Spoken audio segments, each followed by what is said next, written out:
Hey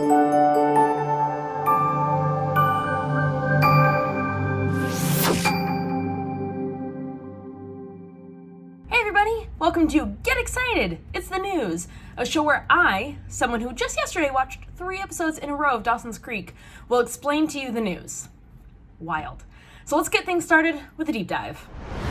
This week's deep dive is on GameStop. Full disclosure, I was really hoping that either this would die down or other news would happen so I wouldn't have to talk about it, because the last time I thought about GameStop was 13 years ago, because I used to manage a Hollywood Video and the GameStops were inside of the Hollywood Videos. Now, Hollywood Videos are obviously closed down, and while I was helping close down one of the stores, we were playing soccer inside because it was basically empty at that point, and someone kicked the ball hard enough to break the GameStop sign. And that's the last time that I thought about GameStop before this week. Side note, I was a very good store manager. But here we are. Time is a flat circle. And now in 2021, I'm going to explain to you why GameStop was probably the biggest piece of news this week.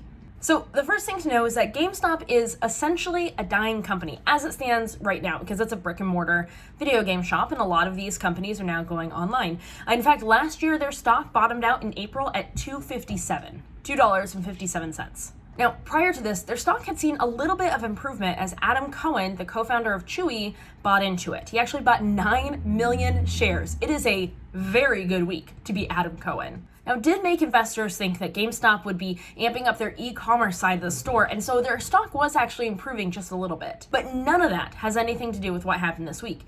Why am I telling you? Because you come to this show on Instagram to know the news. There's a cat in the background.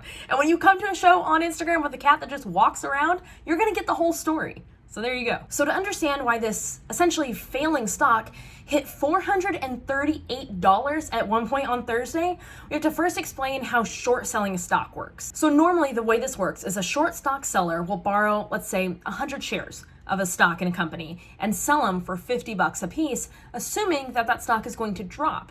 Now, when that happens, they'll turn around and buy them all back at that lower cost, pocketing the difference. The risk, of course, is that if this stock doesn't drop, these short stock sellers are now on the hook for the difference because they borrowed those stocks. So that's the basics of what's happened here, but also not? Okay, so now we understand GameStop. We understand how a short stock sale works. Now the last thing that we need to understand is the internet. Because a subreddit turned GameStop into a meme stock. A meme stock is what happens when a bunch of small investors take cues from everyone else and buy one specific stock. Instead of it being a classic speculative craze, where people buy the same stock without working together to drive up the price, people on the subreddit Wall Street Bets are actually working together. Investing like this drives up the stock prices and makes a lot of people a lot of money with a very small investment. Now there's another element too, because by targeting stocks that are heavily shorted, they're actually orchestrating what's called a short squeeze. The actual Wall Street brokers are losing money right now because remember that they bet that this stock would continue to fall. So to hedge their bets, they're actually having to buy stocks to try and cut their losses. And this, in turn, is driving these stock prices up even more. So yes, part of it is money, but honestly, for some people, it's really just about screwing over Wall Street brokers. So there we go. We've got all of our players. And if you're anything like me, you have just the faintest grasp on what's going on here. So let's add another layer. Robinhood. So Robinhood is a retail investment app, meaning that people can buy one stock here and there and start to kind of play with the stock market a little bit without really going all in. But as we're now learning, it makes most of its money through Citadel Securities, which is a financial services giant. In fact, it looks like Robinhood is routing more than half of its clients over to Citadel Securities. Meanwhile, Robinhood has been charging fees to larger investment firms for real-time information on which stocks its users are buying and selling, which some regulators believe to be a potential conflict of interest. Now, I know that really getting into the weeds on this kind of stuff is super fun, but I promise that it's all very important to understand what actually happened on Thursday. Because, likely bowing to pressure from companies like Citadel Securities, Robinhood actually limited trading on certain stocks, like, GameStop. Now, something to remember here is that Robinhood does not charge its users fees. They make all of their money from companies like Citadel Securities. Now, to their credit, Robinhood has said this has nothing to do with their connection to larger management firms, but instead was a risk management decision.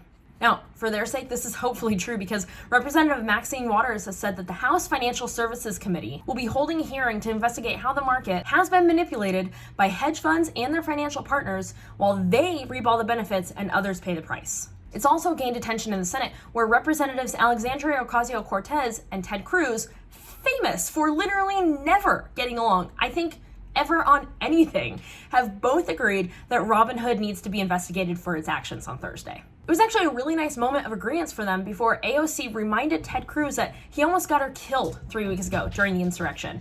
And she's happy to work with any GOP member that wants to investigate this, except for anyone that, did that. Now you know everything about stocks. Just kidding. Not if you only listen to this, but also if you do know everything about stocks, please tell me because I don't. And that's it. That was literally, and this is not a joke, everything I know about stocks and investing. So that's probably not great for me. But let's move on. Headlines.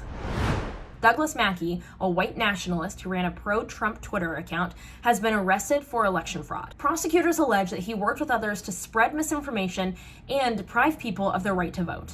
Now, the complaint doesn't say which candidate supporters he was targeting with the misinformation, but a BuzzFeed News report found multiple tweets from him with an image of a black woman standing in front of an African Americans for Hillary sign, with the text saying, "Save your time, vote by text."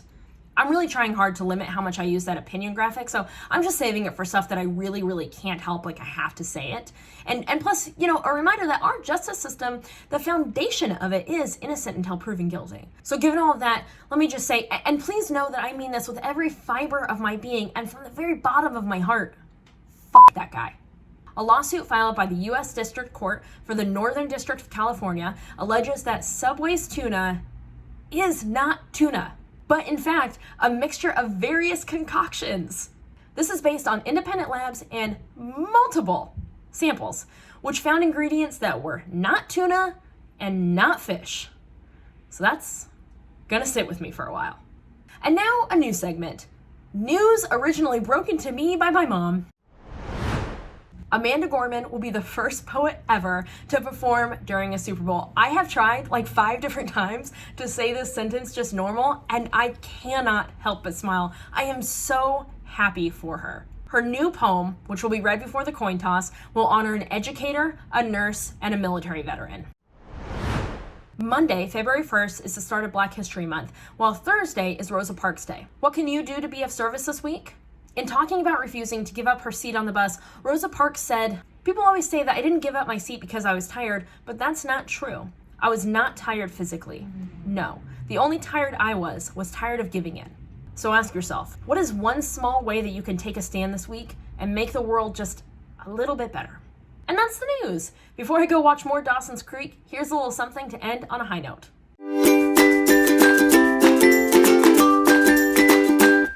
So that's it. That's the news. As a reminder, you can go to kimmoffitt.com, find links to everything I talked about here, as well as a transcript of the whole show. If you're so inclined, you can share this video, tell your friends. That's it. Have a great week, friends.